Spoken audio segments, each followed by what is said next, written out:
Hello friends, स्वागत है आपका मेरे हिंदी यूट्यूब चैनल पर हिंदी ज्ञान बाय गीत अरोड़ा।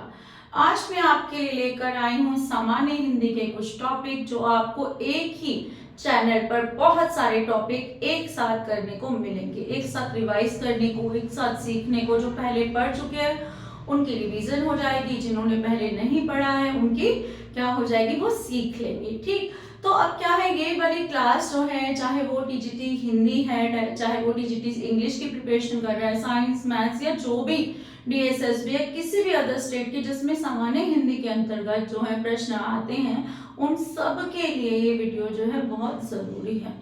और मैं ये वीडियो इसलिए लेकर आई हूँ ताकि आपको बार बार चैनल पर सर्च करके, अलग अलग चैनल्स पर सर्च करके टाइम खराब ना करना पड़े।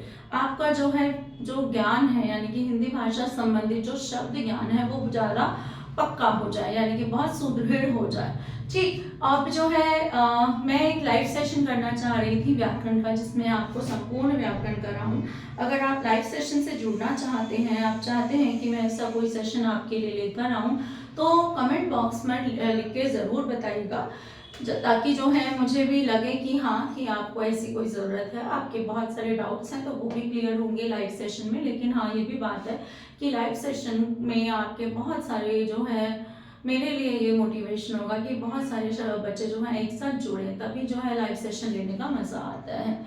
आप टेलीग्राम चैनल से भी जुड़ सकते हैं मैंने डिस्क्रिप्शन बॉक्स में जो है टेलीग्राम चैनल का लिंक दिया है। अब ज़्यादा टाइम वेस्ट ना करते हुए चलिए अपने टॉपिक पर आते हैं। तो आज का मेरा टॉपिक है सामान्य हिंदी के अंतर्गत। आज हम क्या क्या सीखेंगे?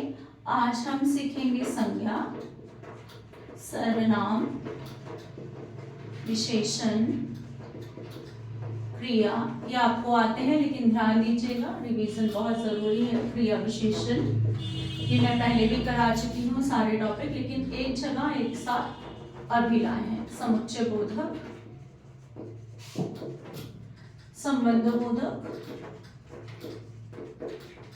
जिसमें आदि बोधक,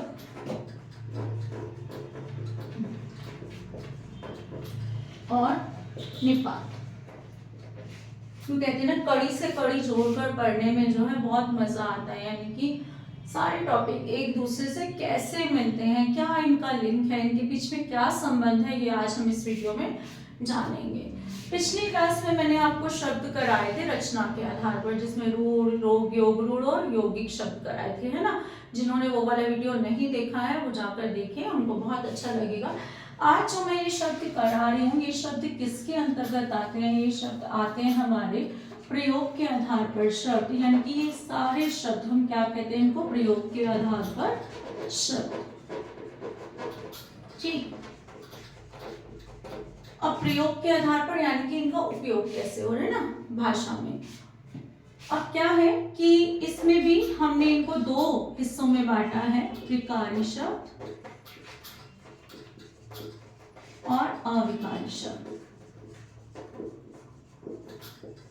विकारी शब्द क्या होते हैं? विकार का अर्थ है, विकार शब्द का अर्थ है परिवर्तन, ठीक है, बदलाव।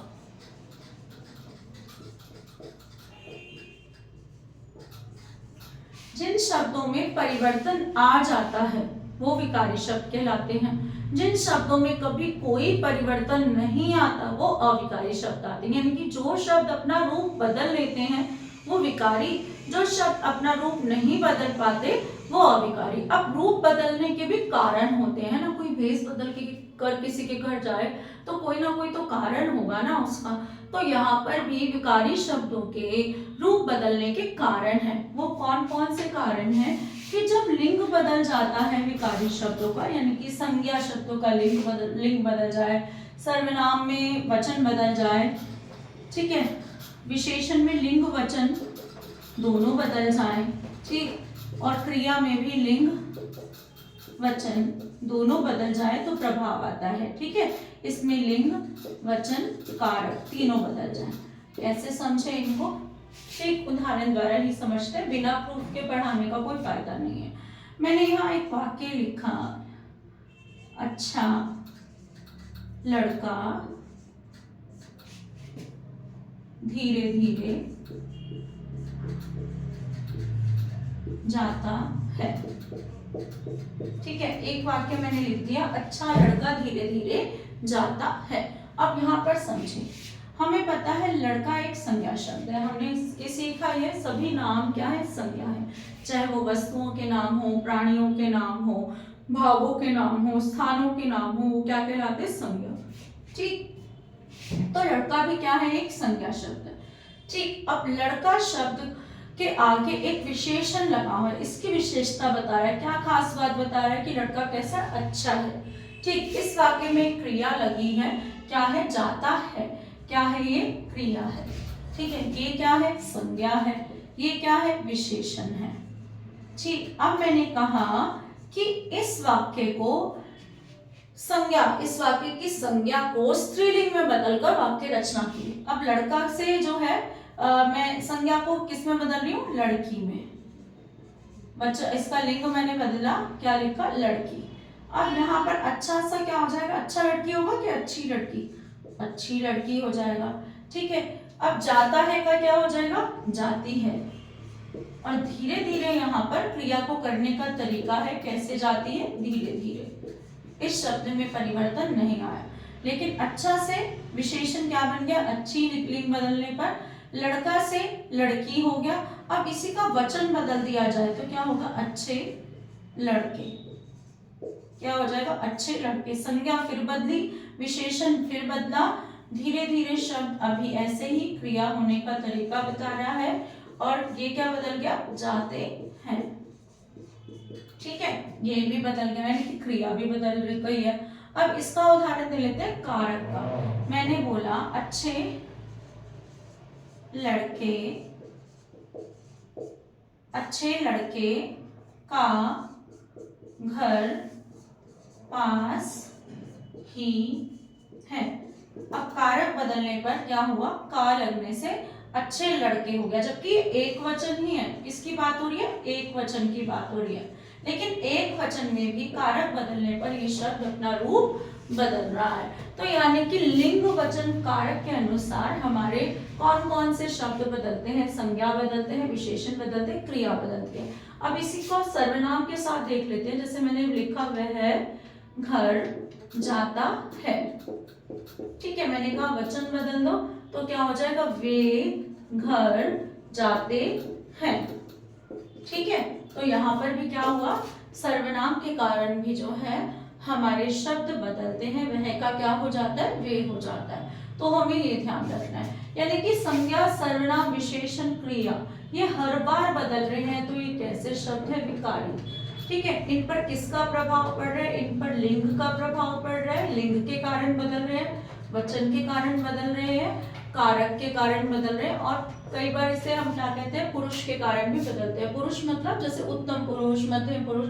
मैं घर जाता हूँ, मैं लगा तो क्या हुआ, उत्तम पुरुष में जाता हूँ हो गया, है ना। तुम घर जाते हो गया, तो पुरुष के कारण भी इनमें परिवर्तन आता है। तो ये क्या कहलाते हैं, विकारी शब्द कहलाते हैं। अब इन वाक्यों में देखिए, एक शब्द है जो कभी अपना रूप नहीं बदल रहा, वो धीरे धीरे है। चाहे हम लिंग बदलें, चाहे हम वचन बदलें, चाहे हम कारक बदलें, ठीक है, तो ये शब्द नहीं बदल रहा। इन्हीं शब्दों को हम क्या कहते हैं, अविकारी शब्द। कैसे शब्द कहलाते हैं ये, अविकारी शब्द।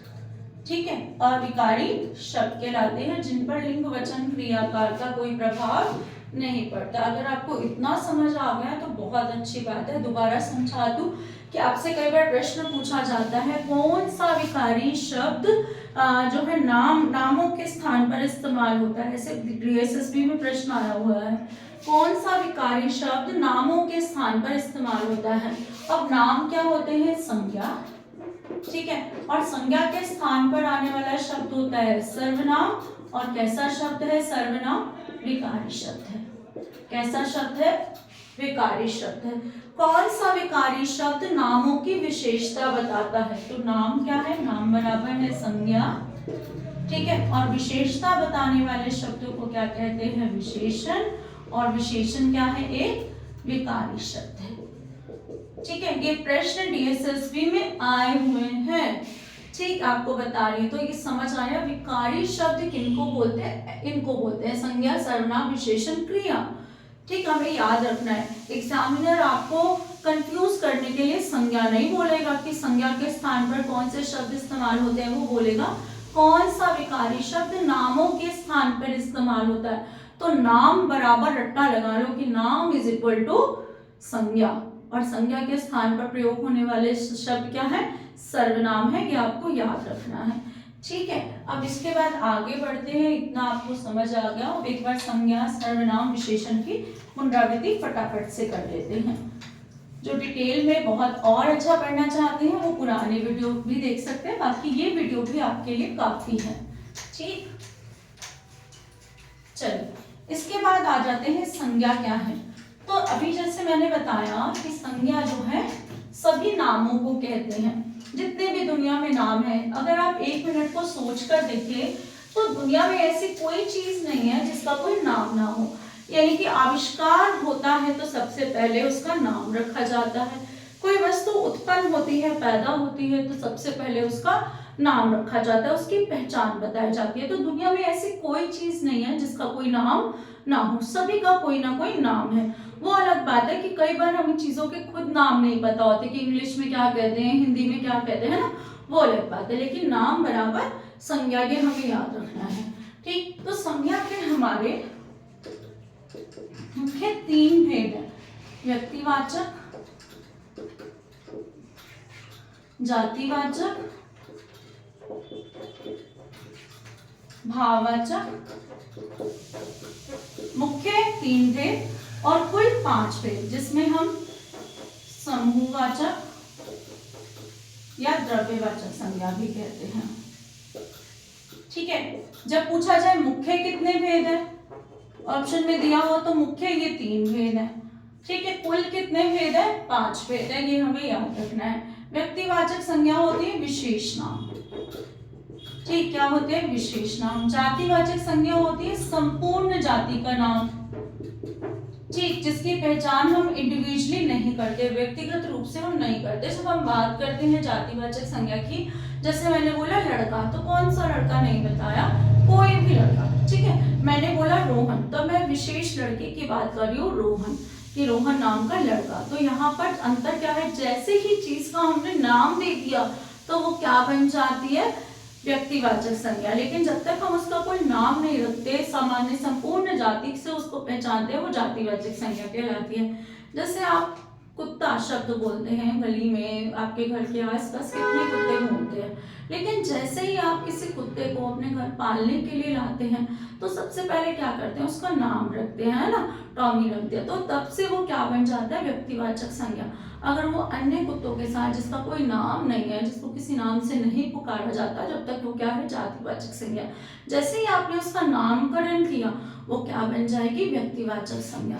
भाववाचक संज्ञा क्या होती है, एब्स्ट्रैक्ट नाउन, जिनके नाम है लेकिन हमें वो दिखाई नहीं देते। जैसे हमारी जो कह सकते हैं हमारा खुश होना, खुशी, खुशी क्या है, भाववाचक संज्ञा, एक भाव है ना, एक भाव है। दुख, दुख हम कैसे व्यक्त करें। अच्छा, मान लो कोई सामने एक डरावनी चीज आ जाए हमारे, ठीक है, हमारे शरीर में बहुत सारे जो है बर्ताव होंगे, रोंगटे खड़े होंगे, दिल घबराएगा, उन सब भावों को मिलाकर हमने एक नाम दे दिया, क्या दे दिया, डर। तो डर क्या है, एक एब्स्ट्रैक्ट नाउन है, जिसको हमने कैसे बताया, जब हमारे शरीर में बहुत सारे परिवर्तन, हमारी सोच में जो सारे परिवर्तन हो रहे हैं, एक सांप को देखने से उसको हमने एक नाम में बता दिया, क्या, डर। ठीक, ऐसे जब हम बहुत ज्यादा, हाँ, हमें कहीं पुरस्कार मिल रहा तो बहुत सारी चीजें हमारे दिमाग में चल रही होती हैं, तो उससे क्या बोलते हैं, खुशी का भाव, तो खुशी होना। तो हमारे जो है एब्स्ट्रैक्ट नाउन में वो नाम होते हैं, वो भाव होते हैं जिनको हम, हमारे स्थितियां होती हैं जिनको हम एक नाम द्वारा पुकारते हैं। ठीक, इसके बाद है समूहवाचक संज्ञा, इसको इंग्लिश में हम कलेक्टिव नाउन कहते हैं। जब हम बात करते हैं किसी गुच्छे की, जब हम बात करते हैं किसी गट्ठर की, लकड़ी की, जब हम झुंड की बात करते हैं किसी, जब हम सेना की बात करते हैं, जब हम पुलिस की बात करते हैं, ये सब क्या है, समूह है ना। अब सेना में बहुत सारे सैनिक आते हैं, गुच्छे में बहुत सारी चाबियां आ सकती हैं या बहुत सारे अंगूर आ सकते हैं, है या नहीं, तो इसे क्या कहते हैं हम, समूहवाचक संज्ञा। इसके बाद है द्रव्यवाचक संज्ञा, ऐसी चीजें द्रव्यवाचक संज्ञा जिनको हम गिन नहीं सकते। ठीक है, जैसे लकड़ी है, जैसे पेट्रोल है, डीजल है, इनको हम गिन नहीं सकते, तो ये किसमें आते हैं, द्रव्यवाचक संज्ञा के अंतर्गत आते हैं। ठीक, इसके बाद आ जाता है हमारा सर्वनाम। मैंने बताया संज्ञा बराबर नाम, संज्ञा बराबर नाम, तो सर्वनाम में ये क्या लिखा हुआ है, नाम, और सर्व मतलब क्या होता है, सबका। ठीक है, सबका नाम। अब इसका मतलब क्या होगा, यहाँ पर जो है सर्वनाम वो शब्द है जो सबके नामों के स्थान पर इस्तेमाल हो जाए, यानी कि सोचना ना पड़े। संज्ञा तो बहुत सारे हैं, संज्ञा शब्द की तो कोई गिनती ही नहीं है। आप जो है समुद्र जगत में जाए, आपको इतने सारे जो है वहां पर समुद्री जीव दिख जाएंगे। दुनिया में आपको जो है कितने नामों के लोग मिल जाएंगे, चाहे जातिवाचक संज्ञा में हो, भावों के विभिन्न नाम मिल जाएंगे। लेकिन सर्वनाम शब्द हमारे लिमिटेड है, जो है बहुत सीमित है, वो बहुत ज्यादा नहीं है। ठीक है, तो सर्वनाम क्या होते हैं, जो सबके नामों के स्थान पर इस्तेमाल हो जाए। इनकी संख्या संज्ञा से बहुत कम है।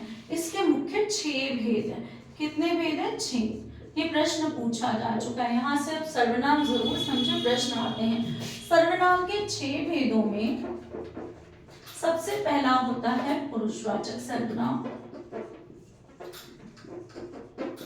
ठीक है, उसके बाद होता है हमारा निश्चयवाचक सर्वनाम।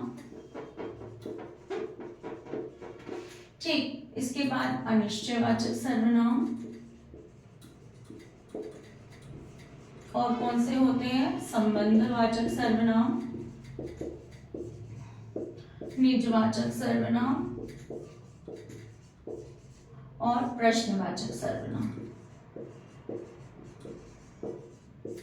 अब ये क्या है, इनको समझना जरूरी है। ठीक है, सबसे पहले पुरुषवाचक सर्वनाम। जब हम पुरुषवाचक सर्वनाम की बात करते हैं तो पुरुषवाचक सर्वनाम 3 प्रकार के हैं। फिर से, उत्तम पुरुष, मध्यम पुरुष और अन्य पुरुष। ठीक है, उत्तम पुरुष, मध्यम पुरुष और अन्य पुरुष, फर्स्ट पर्सन, सेकंड पर्सन और थर्ड पर्सन। इंग्लिश में भी तो हम सीखेंगे, है ना, सामान्य इंग्लिश, जनरल इंग्लिश में तो आएगी। उत्तम पुरुष होता है आपका, फर्स्ट पर्सन में क्या आते हैं, आई, वी, है ना, ये आते हैं। तो उत्तम पुरुष में क्या आते हैं, मैं, हम। ठीक है, मैं और हम, और इनसे बने विभिन्न सर्वनाम शब्द, जैसे मेरा, मुझे, है ना, इत्यादि। तो ये सब किस में आएंगे, इससे, हमारा, हमारे। मध्यम पुरुष में एक ही आता है, तुम, तू। ठीक है, या फिर आदर सूचक में तुमको क्या बोलेंगे, कोई हमसे बड़ा हो हम उसको तुम तो नहीं बोल सकते। अंग्रेजी में जो है यू सबके लिए, चाहे कोई छोटा है कोई बड़ा है। लेकिन हिंदी भाषा में, हमारी भाषा में बड़ों के लिए तू के लिए क्या लगाते हैं हम, आप। क्या लगाते हैं, आप। ये हमें ध्यान रखना है, बहुत इंपॉर्टेंट है, अभी बताऊंगी कैसे। आप। अन्य पुरुष में क्या आ जाते हैं, थर्ड पर्सन में है, वे, जिसमें ही, शी, इट आता है। तो सर्वनाम हमारे कम है, संज्ञाएं बहुत सारी हैं। इनको क्योंकि ये सबके नामों के स्थान पर इस्तेमाल हो जाते हैं, इसलिए हम इन्हें क्या कहते हैं, सर्वनाम कहते हैं। अब क्या है पुरुषवाचक सर्वनाम, मैंने बता दिया, ये कथन में इस्तेमाल होते हैं, कहानी में इस्तेमाल होते हैं, बातचीत में इस्तेमाल होते हैं। जब भी हम बातचीत का रूप दिखाएं, जैसे मैं घर जा रहा था, कोई किसी को बता रहा है ना कि मैं घर जा रहा था, तुम क्यों बोलते हो, कोई किसी से पूछ रहा है कि तुम क्यों बोलते हो। ठीक है, आप कहाँ गए थे, तो यहाँ पर जो आप है वो क्या है, किसी से पूछा जा रहा है। तो यहाँ पर क्या है, ये कैसे सर्वनाम होते हैं, पुरुषवाचक सर्वनाम होते हैं, जिनमें हम बातचीत के लिए इस्तेमाल करते हैं, कन्वर्सेशन में हम इस्तेमाल करते हैं। इसके बाद आ जाता है निश्चयवाचक सर्वनाम, जब पास और दूर की चीजों को हम इशारा करके बताएं। अंग्रेजी का जो दिस और दैट है ना, वो निश्चयवाचक सर्वनाम में ही आएगा अगर हिंदी में हम उसको ट्रांसलेट करें। जैसे यह पुस्तक मेरी है, यह पुस्तक मेरी है, वो मेरा भाई है। ठीक है, यानी कि जो सामने जा रहा है, यानी कि इसको बोलते हुए ना हमारा इशारे वाला हाथ अपने आप उठ जाएगा, इसलिए हम इसको संकेतवाचक सर्वनाम भी कहते हैं।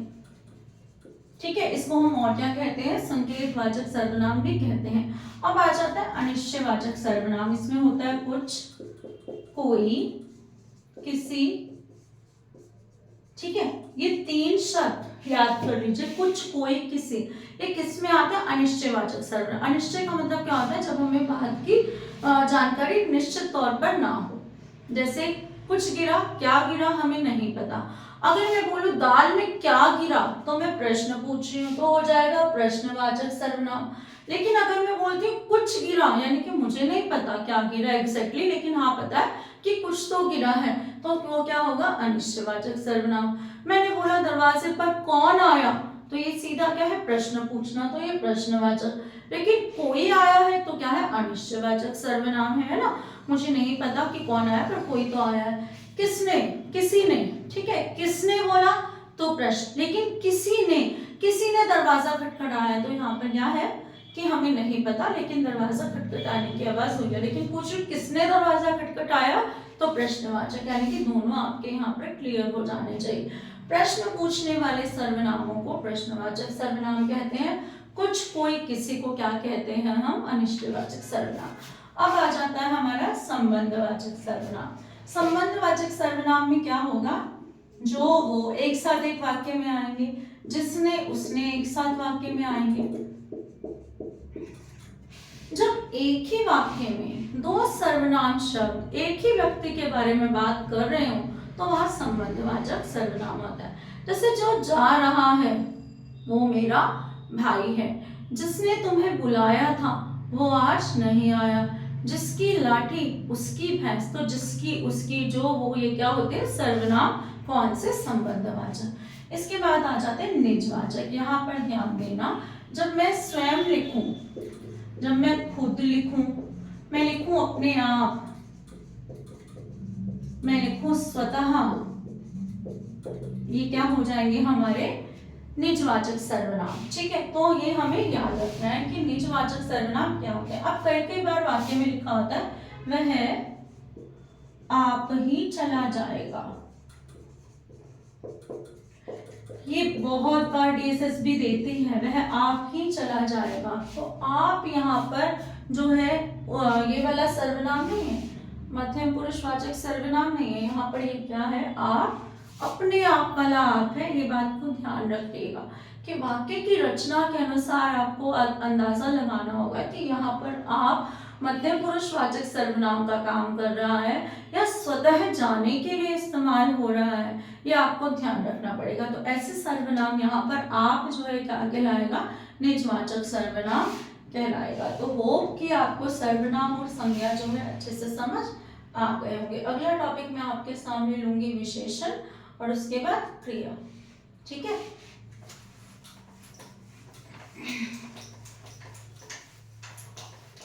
विशेषण क्या होते हैं?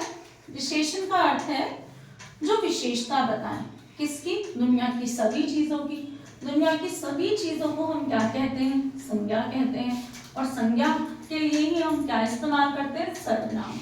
ठीक है, ये बात को ध्यान से समझना। विशेषण जो है किसकी विशेषता बताएंगे? दुनिया की तमाम चीजों की विशेषता बताई जा सकती है। और तमाम चीजों को हम क्या कहते हैं? संज्ञा। और उन संज्ञा के लिए हम क्या इस्तेमाल करते हैं? सर्वनाम शब्द, है ना। तो विशेषण की परिभाषा अपने आप क्या बन जाएगी? क्या परिभाषा बनेगी? वो बनेगी कि जो शब्द संज्ञा और सर्वनाम की विशेषता बताते हैं वो क्या कहलाते हैं? विशेषण कहलाते हैं। ठीक है, इसको दोबारा समझो। दुनिया की सारी चीजें क्या हैं? जिनके नाम है वो सब क्या है? संज्ञा है। ठीक है, इन्हीं के स्थान पर हम सर्वनाम कहते हैं। तो संज्ञा सर्वनाम की विशेषता बताने वाले क्या कहलाते हैं? विशेषण कहलाते हैं। ठीक, विशेषण के कितने भेद हैं? 4 भेद हैं। गुणवाचक विशेषण, संख्यावाचक विशेषण, परिमाणवाचक विशेषण, इसके बाद है सार्वनामिक विशेषण। ठीक है, गुणवाचक, संख्यावाचक, परिमाणवाचक और सार्वनामिक। एक मिनट दीजिए गाइस।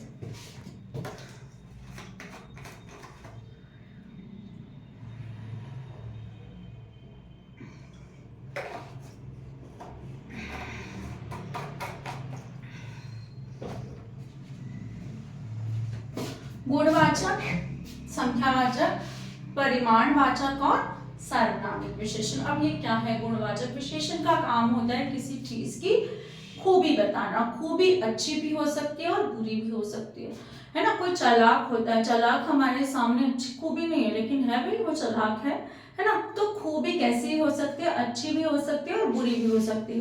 तो गुणवाचक विशेषण किसी व्यक्ति के गुण दोष दोनों बताते हैं, गुण और दोष दोनों बताते हैं। अगर मैं बोलूं लड़का अच्छा है तो क्या है? तो भी विशेषता बताई जा रही है। लड़का बुरा है तो भी विशेषता बताई जा रही है। कोई स्वस्थ है तो भी विशेषता बताई जा रही है। कोई बीमार है तो भी विशेषता बताई जा रही है। कोई ईमानदार है तो भी विशेषता है। कोई बेईमान है तो भी विशेषता है। यानी कि गुण दोष दोनों बताएंगे, आकार बताएंगे, रंग बताएंगे, अवस्था बताएंगे, अवस्था दशा ये सब बताएंगे। जैसे आकार कैसे? गोल डिब्बा, चौकोर डिब्बा। ठीक है, आप आकार कैसे बता सकते? बड़ी इमारत, छोटी इमारत बोल दिया। रंग कैसे? रंग तो काली साड़ी, पीली साड़ी, सफेद स्वेटर है ना, नीला स्वेटर। इसके बाद अवस्था कैसी है? अवस्था उसकी आयु से बता देना, लेकिन आयु नंबर में नहीं बताएंगे। कैसे कि बचपन है ना, उसका जो है शुरुआती अवस्था हो गई, शैशव अवस्था हो गई, युवा अवस्था हो गई, ऐसे बताएंगे। जैसे ही हम नंबर बताएंगे अवस्था का, वो किस में चला जाएगा? संख्यावाचक में चला जाएगा। तो संख्यावाचक में क्या होता है? संख्या वाले जो शब्द है ना, यानी कि संख्यावाची शब्द, वो किसका काम करते हैं? विशेषण का काम करते हैं। ठीक है, संख्यावाची शब्द विशेषण का काम करते हैं। यहाँ पर परिमाणवाची शब्द कौन से होते हैं? परिमाणवाचक आपकी मेंसुरेशन की जितनी भी यूनिट्स हैं, ठीक है, मेजरमेंट की यूनिट्स हैं, वो किसमें आती है? परिमाणवाचक विशेषण में। ठीक है, विशेषण का काम करते हैं। सार्वनामिक विशेषण क्या हो गया? जब सर्वनाम शब्द अपना काम छोड़कर कि संज्ञा के स्थान पर नहीं आना ही है, संज्ञा से पहले कूद जाना है, नहीं आज मैं संज्ञा का काम नहीं करूंगा, मैं संज्ञा के स्थान पर नहीं आऊंगा, आगे कूद जाते हैं, टपक जाते हैं विशेषण का काम करने। जब सर्वनाम शब्द अपना काम छोड़कर विशेषण का काम करे, ठीक है, जब सर्वनाम विशेषण का काम करे, वो क्या कहलाते हैं? सार्वनामिक विशेषण। कैसे समझ लें इसको? संख्यावाची शब्द को समझते हैं। जैसे मैंने बोला पहला लड़का, पहली किताब, नंबर है ना, ये संख्या है ना, पहला पहली, दूसरी खिड़की, दो मीनारे, चार बच्चे, ये क्या हो गया? संख्यावाची। अब कई बार इसको पहले एक बार परिमाणवाची भी समझ लो। जैसे मैंने बोला 1 लीटर, यूनिट्स आ जाएंगे यहाँ पर, 1 लीटर दूध, 4 किलो चीनी, ठीक है, 2 किलोमीटर दूरी, ये सब क्या होंगे? हमारे परिमाणवाचक। यहाँ पे हम यूनिट्स लगा रहे हैं। इन्हीं में जब हम ऐसे लिखें, 4 बच्चे को मैंने लिख दिया, कुछ बच्चे, यहाँ पर 2 मीनारे की जगह मैंने लिख दिया कुछ मीनारे। ठीक है, यानी कि ये भी क्या है? संख्यावाची ही विशेषण है। कुछ और क्या हो सकता है? थोड़े बच्चे। ठीक है, यहाँ पर क्यों हो सकता है? हम क्या देखेंगे कि अभी हमें संख्या नहीं पता, लेकिन गिनने लायक है चीजें, यानी कि जिसकी विशेषता बताई जा रही है वो अगर गणना लायक है। यहाँ पर रंग नहीं बताया जा रहा, यहाँ पर आकार नहीं बताया जा रहा, अवस्था दशा नहीं बताई जा रही, यहाँ पर गिनती से संबंधित बात हो रही है। थोड़े बच्चे, यानी कि अगर हम गिन सकते तो गिन लेते, लेकिन किसी वजह से हम गिन नहीं पाए, लेकिन चाहेंगे तो गिन लेंगे। तो ऐसी अवस्था में भी क्या होता है? संख्यावाचक विशेषण ही होता है, लेकिन कैसा? अनिश्चित। कैसा होता है? अनिश्चित। हम ऐसे भी बोलते हैं ना, थोड़ा सा दूध दे दो, तो थोड़ा सा दूध भी क्या है? दूध को हम क्या कर सकते हैं? परिमाण में ही लेंगे हमेशा। थोड़ी चीनी हमेशा परिमाण में लेंगे। तो ऐसे शब्द भी जो हमें पता है, जिनको हम तोल कर माप कर खरीदते हैं, लेकिन अभी हमें निश्चित उनकी संख्या, अनिश्चित उनका परिमाण नहीं पता, तो वो क्या कहलाते हैं? अनिश्चित परिमाणवाचक विशेषण, यानी कि संख्यावाचक विशेषण के दो भेद हैं, निश्चित संख्यावाचक और अनिश्चित संख्यावाचक। ठीक है, इसी तरीके से परिमाणवाचक के भी दो भेद हैं, निश्चित परिमाणवाचक और अनिश्चित परिमाणवाचक। ठीक है, जब हमें पता हो चीजें संख्या लायक हैं तो, और हमने संख्या ना दी हो तो अनिश्चित संख्यावाचक।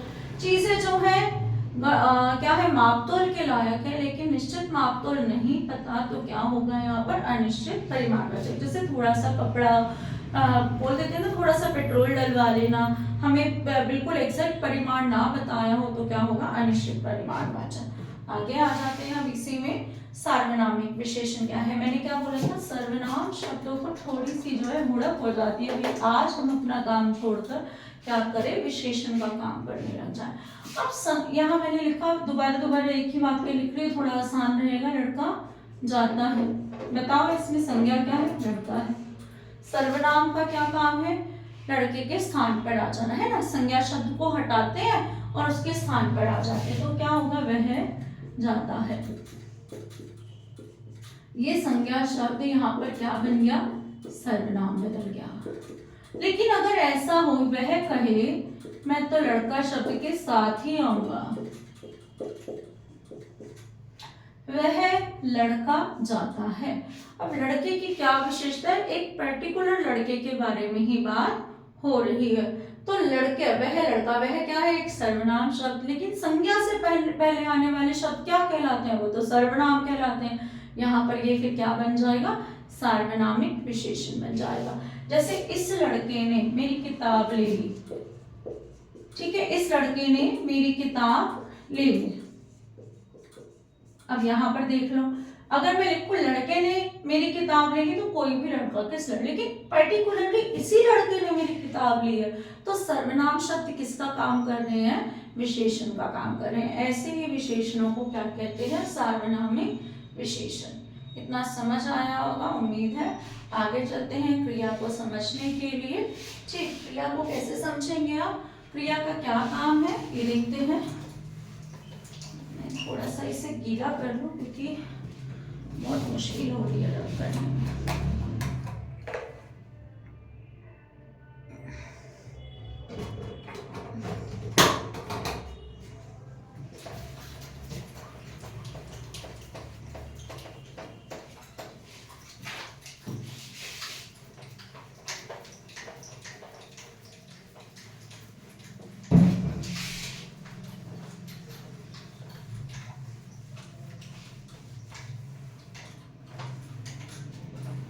आखिरी जो है हमारा विकारी शब्द, आपको पता है ना हम क्या पढ़ रहे हैं, विकारी शब्द। पढ़ते पढ़ते भूल मत जाना कि क्या पढ़ाया जा रहा है। हम पढ़ रहे हैं विकारी शब्द। विकारी शब्द कौन कौन से हैं, संज्ञा, सर्वनाम, विशेषण, क्रिया, जिसमें से हम संज्ञा, सर्वनाम, विशेषण पढ़ चुके हैं। अब मैं आपको क्या पढ़ा रही हूँ, क्रिया पढ़ा रही हूँ। ठीक है, क्रिया का क्या अर्थ होता है, क्रिया का अर्थ होता है काम का करना या होना। क्या कहलाता है, क्रिया। हर जगह आपने परिभाषा पढ़ी होगी।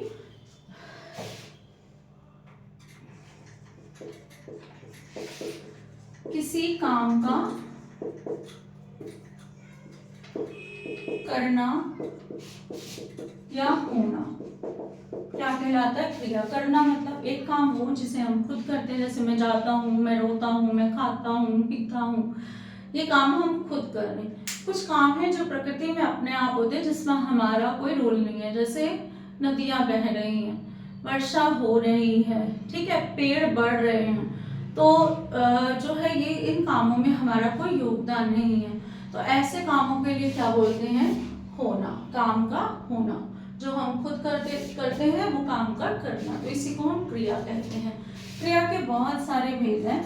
कर्म के आधार पर क्रिया के दो भेद हैं, सकर्मक और अकर्मक।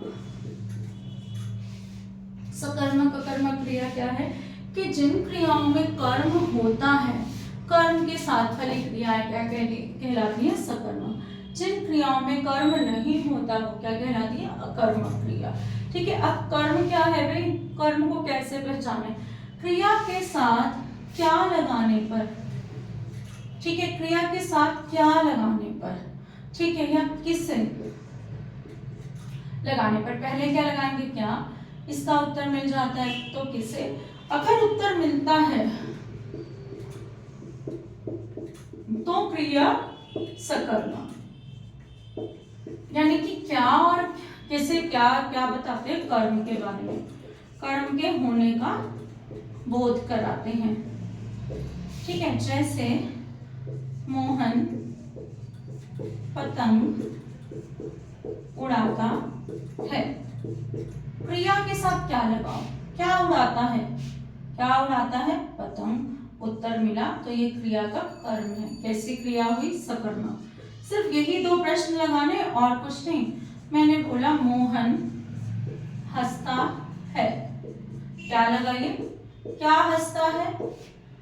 जब पढ़ाती तो कुछ बोलते हैं मोहन, मोहन क्या नहीं है, मोहन कौन है, कौन नहीं पूछा हमने, क्या पूछा, क्या हंसता है, तो उत्तर नहीं मिलता, उत्तर नहीं मिलता, तो ऐसी क्रिया हो गई अकर्मक। ठीक है, जिसमें उत्तर मिले वो सकर्मक और जिसमें उत्तर ना मिले वो अकर्मक। क्या प्रश्न लगाना है, केवल क्रिया के साथ, किसके साथ, पूरी क्रिया के साथ क्या शब्द जोड़कर देखो, अगर सही उत्तर मिलता है तो क्रिया सकर्मक है, नहीं मिलता तो अकर्मक है।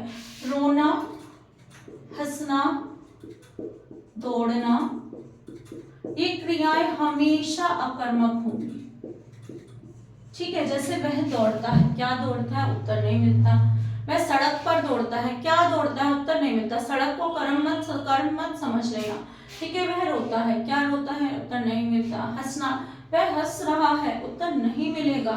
तो इनको तो गांठ बांध लो कि रोना, हंसना, दौड़ना ये कैसे क्रियाएं हैं, अकर्मक क्रियाएं हैं, जो हम अपने शरीर पर करते हैं, अपने शरीर के भावों के साथ करते हैं, वो क्रियाएं अधिकतर अकर्मक होती हैं। सकर्मक क्रियाएं मतलब जब हम कोई काम करते हुए किसी साधन की तरह जिस पर हम काम कर रहे हो, वो क्रियाएं सकर्मक होती है। तो कर्म के आधार पर ये भेद है।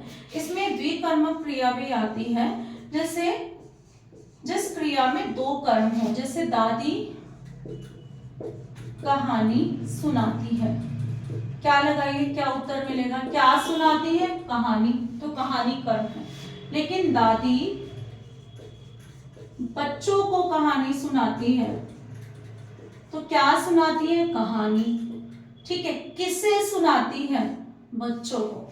तो पहला प्रश्न तो क्या है, क्या का उत्तर मिल जाता है, तो कई बार किसे का उत्तर भी मिल जाता है। तो ऐसी क्रियाएं होती हैं द्विकर्मक क्रियाएं, ये हमें याद रखना है। इसके अलावा कौन कौन सी क्रियाएं हैं, अर्थ के आधार पर हमारी और बहुत सी क्रियाएं हैं।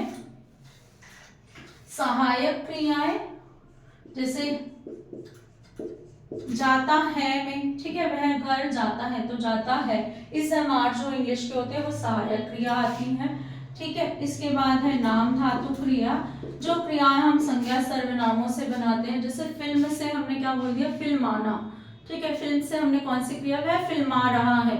ठीक है, तो ये कैसी क्रिया हो गई, नाम धातु क्रिया हो गई। ठीक है, वह हंसिया रहा है।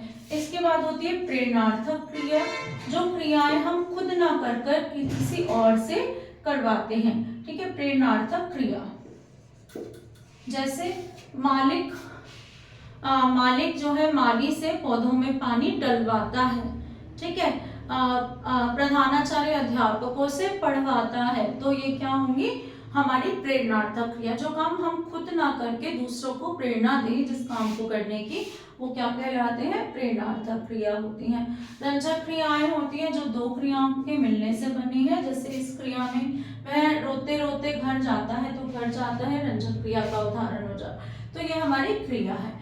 इसके बाद ये हमारे विकारी शब्द पूर्ण होते हैं। वे शब्द जिन पर लिंग वचन कारक काल के अनुसार परिवर्तन आए विकारी शब्द कहलाते हैं। कौन कौन से हैं, संज्ञा, सर्वनाम, विशेषण और क्रिया। अब मैं आपके सामने शुरुआत कर रही हूँ अविकारी शब्दों की। ठीक, अविकारी शब्द मैंने क्या बताया है कि कौन से शब्द हैं अविकारी शब्द, कि जिनमें कोई विकार नहीं आता। किसके कारण, विकार के कारण क्या है, लिंग वचन कारक काल, यानी कि इनका कोई असर इन पर नहीं पड़ता, उन्हें क्या बोलते हैं, अविकारी शब्द। इसके कितने भेद हैं, इसके 4 भेद हैं। कई कई जगह 5 भेद भी दिए होते हैं। क्रिया विशेषण, संबंध बोधक, समुच्चय बोधक,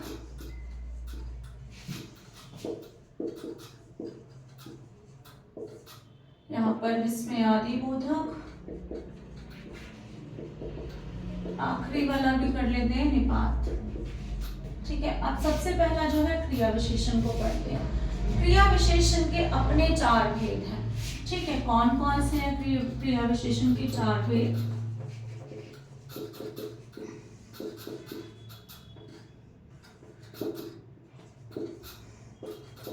रीतिवाचक क्रिया विशेषण,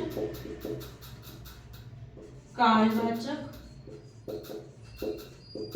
क्रिया विशेषण, परिमाणवाचक क्रिया विशेषण और स्थानवाचक क्रिया विशेषण। ठीक है, हमें क्या परिमाणवाचक अभी हमने विशेषण भी किया था, तो परिमाणवाचक, एक मिनट,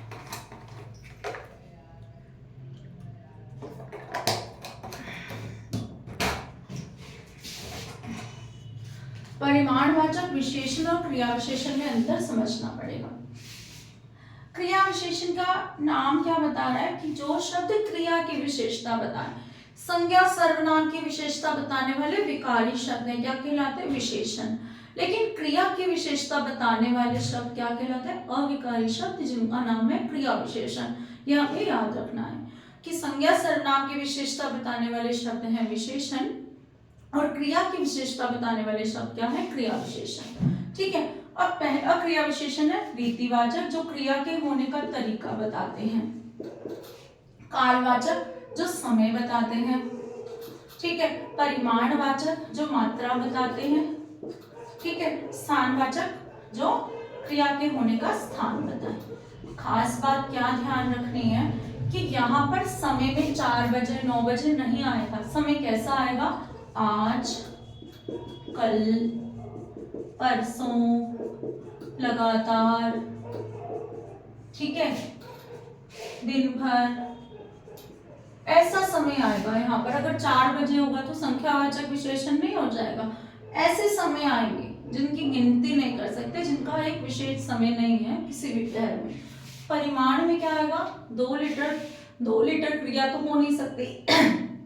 क्रिया के पहले क्रिया के होने की मात्रा, जैसे वह बहुत खाता है, खाता कितना है? ज्यादा खाता है, तो यहाँ पर हमने किसी संज्ञा सर्वनाम की मात्रा नहीं बताई है कि उसने 4 किलो चीनी खा ली, उसने 4 किलो गुड़ खा लिया। वैसे इतना तो कोई खा नहीं सकता, पर फिर भी एक उदाहरण के लिए बोल रही हूँ। यहाँ पे हम संज्ञा सर्वनाम की विशेषता नहीं बता रहे हैं, हम यहाँ पर किसकी मात्रा बता रहे हैं? क्रिया की मात्रा बताएंगे। जैसे वह बहुत बोलता है, थोड़ा खाता है, कम बोलता है ना, इसको बताएंगे। भरपूर भरपूर खाता है, अगर ये बोले। ठीक, इसके बाद स्थानवाचक में दिल्ली, आगरा, मथुरा बिल्कुल नहीं आएंगे। अगर दिल्ली, आगरा, मथुरा लिख दिया तो वो तो वो नहीं हो जाएगी संज्ञा, है ना, विशेष नाम नहीं हो जाएंगे शहरों के। यहाँ पर स्थान कैसे होंगे? इधर, उधर, दाएं, बाएं। ठीक है, ऊपर, नीचे,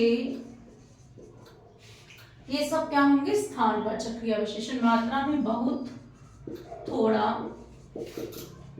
ठीक है, भरपूर, लेकिन किसके साथ आएंगे? क्रिया के साथ। यही शब्द आपके विशेषण में भी आते हैं, लेकिन संज्ञा सर्वनाम से पहले आते हैं, ये क्रिया के साथ आएंगे। रीतिवाचक में क्या है? क्रिया के होने का तरीका। जैसे क्रिया जल्दी जल्दी हो गई, धीरे धीरे हो गई, धीरे धीरे चल रही है कह लो, अचानक हो गई, तेजी से, ठीक है, ध्यान पूर्वक हो रही है, समझदारी से हो रही है। तो क्रिया के होने का तरीका बताएंगे। अब 4 प्रश्न आपको याद रखने हैं जो हमें क्रिया के साथ लगाने हैं। कैसे? जैसे ही हम क्रिया के साथ लगाते हैं कैसे और उत्तर मिलता है, वो हमारा रीतिवाचक क्रिया विशेषण होता है। जैसे मैंने बोला, वह बड़े गौर से मेरी बात सुन रहा था। कैसे सुन रहा था? उत्तर क्या मिलेगा? बड़े गौर से। तो ये हमारा क्या होगा? रीतिवाचक क्रिया विशेषण। ठीक है, अब जो है अगला मैंने लिखा कालवाचक। वह आज बड़े गौर से मेरी बात सुन रहा था। कैसे सुन रहा था? गौर से, रीतिवाचक, लेकिन कब सुन रहा था? आज। तो आज क्या हो गया? कालवाचक क्रिया विशेषण हो गया। ठीक है, तो यहाँ पर एक ही वाक्य में दोनों क्रिया विशेषण भी आ सकते हैं। कैसे का उत्तर भी मिल रहा है हमें और कब का उत्तर भी मिल रहा है। परिमाणवाचक में क्या होगा? क्रिया की मात्रा, जैसे अभी पहले बता चुकी हूँ। वह बहुत खाता है। कितना खाता है? बहुत खाता है। इसके उदाहरण कम है थोड़े। ठीक है, तो यहाँ पर क्या है कि क्रिया के साथ क्रिया की मात्रा का पता चलेगा कितना से स्थान में। वह आज यहाँ बैठकर बहुत ध्यान से मेरी बातें सुन रहा था। वह आज यानी कि कब? आज। कौन सा? कालवाचक क्रिया विशेषण। ध्यान पूर्वक, फिर से, कैसे सुन रहा था? रीतिवाचक। ठीक है, और यहाँ बैठकर, कहाँ बैठकर? यहाँ। तो यहाँ क्या हो गया हमारा? स्थानवाचक क्रिया विशेषण। तो कैसे, कब, कितना, कहाँ, ये चार प्रश्न जब हम क्रिया के साथ लगाएं और इन चारों के उत्तर अलग अलग मिले तो वही क्रिया विशेषण हमारे बनेंगे। ये बात हमें ध्यान रखनी है। होप कि ये आपको अच्छे से समझ आया होगा। इसके बाद आ जाते हैं हमारे संबंध बोधक अव्यय। संबंध बोधक अव्यय में हमें कुछ नहीं करना। इन्हीं के साथ जो है ये स्थानवाचक के साथ, बेसिकली स्थानवाचक के साथ, के इधर उधर, के दाएं बाएं, यानी कि इनके साथ की, के लग जाएगा। की और, क्यों? क्योंकि संबंधवाचक जो संबंधवाचक होते हैं अव्यय, उनका क्या काम होता है? ये संज्ञा सर्वनाम का संबंध वाक्य के अन्य शब्दों से बताते हैं। अब का, के, की अपने आप में संबंधवाचक कारक होते, कर्ता ने कर्म को करण से, संप्रदान के लिए अपदान से संबंध का, के, की। तो संबंध का, के, की से याद रखना है कि अगर इन शब्दों के तुरंत पहले का, के, की लगा है तो ये संबंधवाचक सर्वनाम होंगे, तब ये क्रिया विशेषण नहीं रहेंगे, स्थानवाचक। इतना सा अंतर याद कर लो। अगर मैं बोलूं कि वह इधर उधर दौड़ रहा है तो यहाँ पर स्थानवाचक क्रिया विशेषण है। अगर मैं बोलूं वह पेड़ के इधर उधर दौड़ रहा है, बीच में क्या आ गया? पेड़ के, तो के आ गया ना, तो यहाँ पर क्या हो जाएगा? तब ये संबंधवाचक सर्वनाम हो जाएगा। ठीक है, मैंने बोला वह घर के पास जा रहा है। ठीक है, तो घर के पास क्या हो जाएगा? संबंधवाचक सर्वनाम। अगर मैं बोलूं वह पास ही रहता है तो यहाँ पर क्रिया विशेषण हो जाएगा। बस के, का, के लगा होना चाहिए। इसके बाद है समुच्चय बोधक अव्यय। समुच्चय बोधक अव्ययों को हम योजक भी कहते हैं, जो दो वाक्यों या दो शब्दों या दो वाक्यों को जोड़ने का काम करते हैं। इंग्लिश में हम इन्हें क्या बोलते हैं? इन्हें कंजंक्शंस बोलते हैं।